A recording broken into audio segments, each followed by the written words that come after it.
Once you've joined your teacher's classroom in Replit, it is time to get started working. You'll see in your teacher's team all the different modules and assignments, projects that are available to you. When you start, you'll probably only see one, the first project, but this is a sample student. As you can see, later they've started working on some other projects in the class, but you're going to start with the first project. So you're just going to go down, find the current assignment, and go to Start Project, and that's going to open up your Replit editor. And let's just take a look at the parts of the window here. So we have some main parts in the window. On the left side we have our tools bar and navigation bars. So there's a bunch of tools over here that you really aren't going to get into in web design, so you don't really need to worry about those much.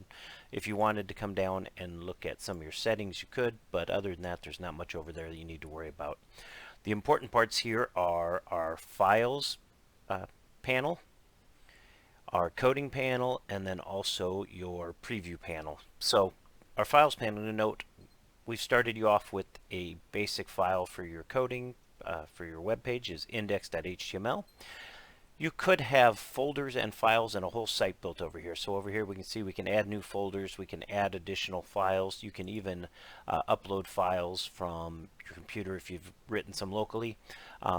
Our early projects will only have an index file, but as we build off later, we'll see additional pages and other files that will be part of your website, including images and some cascading style sheets later in the course.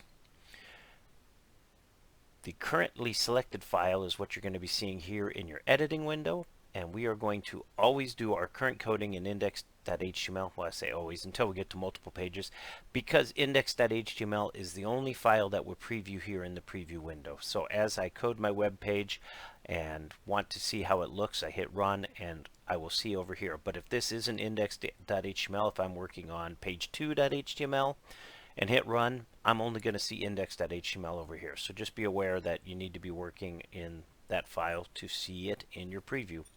One other important button that you'll want to use more often than this preview probably, well, in addition to the preview, is this little pop-out button. And what this does will open your page in a new tab, and it'll actually give you a web link to your page published on the web. And you see this is a blank page because I have not done any coding.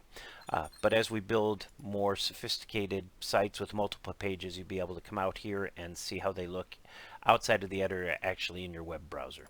So those are the main parts as you get started, and we'll come back with some more videos on showing you how to actually work in Replit.